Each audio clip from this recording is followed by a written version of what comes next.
Nothing in this podcast or on our website should be construed as medical advice. Consult your healthcare provider for your individual nutritional and medical needs. The information presented is based on our research and is strictly that of the author and not necessarily those of any professional group or other individual. Hi, I'm Sue Becker from Bread Beckers. Welcome to Sue's Healthy Minutes. I'm so excited you've joined me today, and I hope this episode encourages you and allows you to find the answers you have been praying for the health of you and your family. Today, I want to give you a little bread history. In all my years of school, I never cared much for history. My interests were more in science and math. They were practical to me. And history, well, I ignorantly thought it was irrelevant. Who cares was my attitude. Why do I need to know this? I often remark that I'm a better student today than I ever was while I was in school. I think once the pressures of tests and passing grades were removed, I learned to love learning. Today, I'm fascinated with history. History of anything, the Bible, origin of words and their meanings, people groups, countries, cultures, food, and of course, bread. Over the past 30 years, as many of you might know, I have read, researched, and studied the nutritional benefits of whole grains and real bread. And along the way, I've learned some pretty interesting history. I'm quite passionate about sharing the truth about real bread made from freshly milled flour, and the history of flour milling. I have found it encouraging to learn that many who have gone before me share this same passion, some dating back hundreds of years, if not several thousand years. Today, I thought it would be fun to share with you all some of the passions of others in history that I have discovered over the years. So you don't have to take my word for it. You can be encouraged by the wisdom of those who have gone before us. Throughout history, bread made from the flour of various grains has been the daily food of most people around the world. But also from the earliest times, people understood that flour could be sifted. First, using primitive sieves made of marsh grass or papyrus. This sifting, although primitive, still removed much of the coarse textured bran and germ. This enabled bakers to produce whiter breads with a softer texture, as well as more delicate cakes and pastries. From historical writings, it appears that even as early as 50 AD, the production of sifted flour was widespread throughout Greece and other Mediterranean countries. However, this white flour was considered food for the rich and the royalty, those who could afford to buy bread from professional bakers, or, as in the case of kings, have your very own personal baker. In both ancient Greece and Rome, white bread indicated a higher social status. The Romans even called the coarse brown bread fed to slaves dirty bread. This coarse, brown, whole grain bread and flour was considered food for the poor, the peasants, the working class, those who could not afford the cost or time for such luxuries as white bread. Not to mention the loss of about 25% of their food if the bran and germ was simply discarded. For centuries, this idea prevailed that white flour was reserved for the rich and powerful, and that whole grain was suitable only for the poor and peasants. This belief went right along with the idea that beans and vegetables were food for the poor, and meat was food for kings and nobles. Much like the idea that being overweight was a sign that an individual was wealthy, someone who did not need to do manual labor for a living and could afford to indulge in rich foods and white bread. Poor people looked with envy upon those who could afford such delicacies, but what they did not realize is that poor health and disease prevailed among the royalty and wealthy. Writers, philosophers, and medical practitioners tried often in vain to warn the people that these beliefs were foolish. They could see and understand that consuming even the coarsely sifted flour of the day had many negative health implications. As early as the 4th century before Christ, the well-known Greek physician Hippocrates, considered to be the father of modern medicine, recommended whole grain flour over its sifted white flour counterpart, stating that whole grain flour had a salutary or health-giving effect on the bowels. In the 9th century AD, a Persian physician also praised the value of the fiber-rich whole grain bread for a healthy bowel function.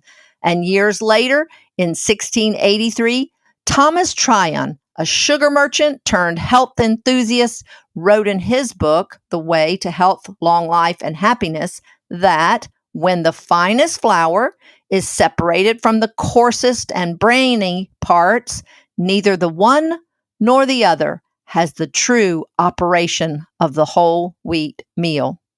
Continuing on into the 1800s, the Reverend Sylvester Graham became one of the most outspoken health advocates of his day. He is probably best known today for his invention of the graham cracker, though the current recipe is a far cry from his invention.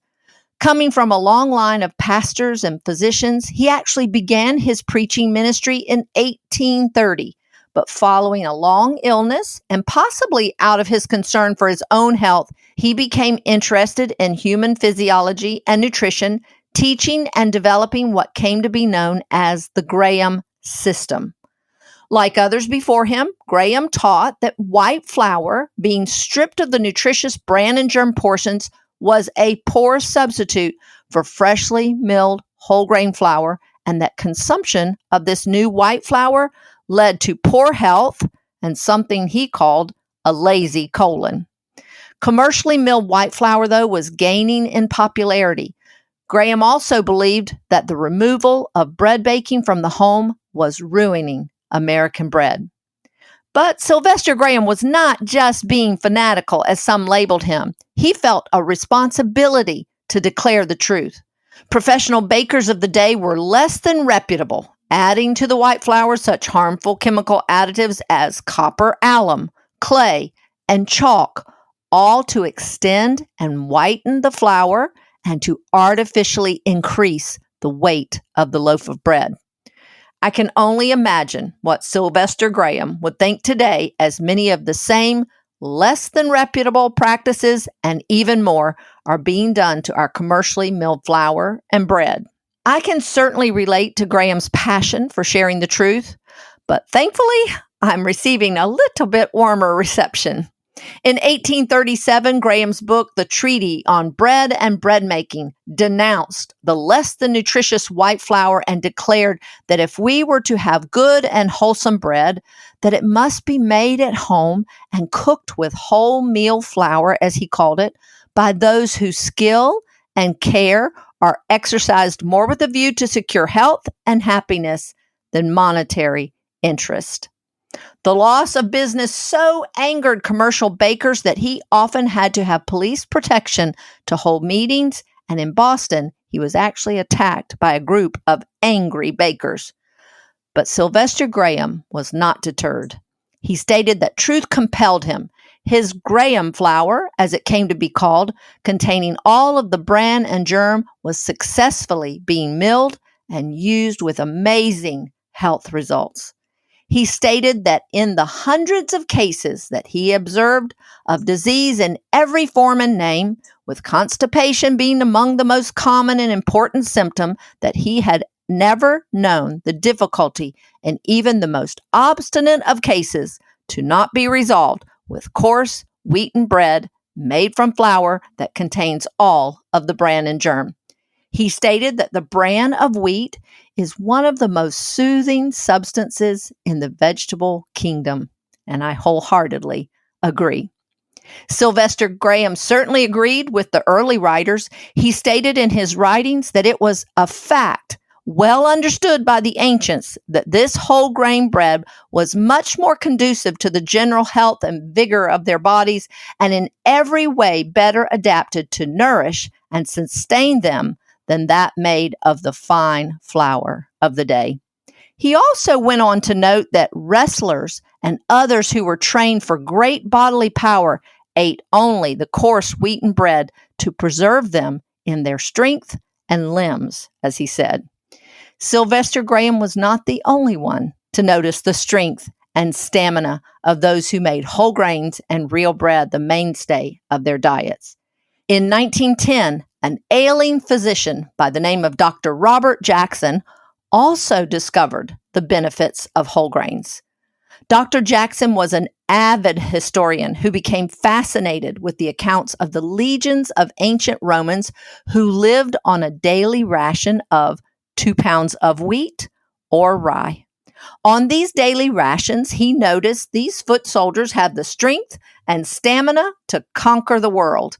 Inspired by these early empire builders and a desire to improve his own health, Dr. Jackson developed a hot breakfast cereal of whole grain wheat, rye, bran, and flaxseed. Not only did it correct his vitamin and mineral deficiencies and his own poor health, but it provided an effective prescription for many of his patients.